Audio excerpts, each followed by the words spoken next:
Nung nanganak nga ako, mare, talagang kinailangan ko talaga ng vacuum na ganito na talaga namang napakasulit. Dahil bukod nga sa napakaganda ng quality nito, mga mare, ay tsak, hindi gagasgas sa inyong mga bulsa. Dahil sobrang mura lang nito, mga mare. At isa pa nga sa nagustuhan ko dito, mga mare, ay tumatayo nga ito ng mag-isa. Hindi mo na kailangan ilagay pa sa mga gilid para patayuin.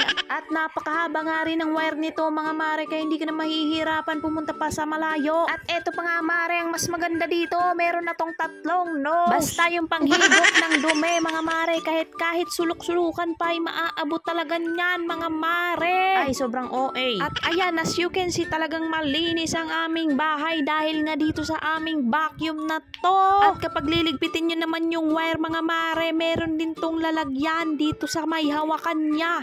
Isasabit mo na lamang ito dito para maligpit yung wire niya, mga mare. At kung wala ka pa nga nito, mare, nandyan sa comment section ng link. Check it out at go! I-check out mo na yan, mga mare. Para hindi ka na grade 2, go!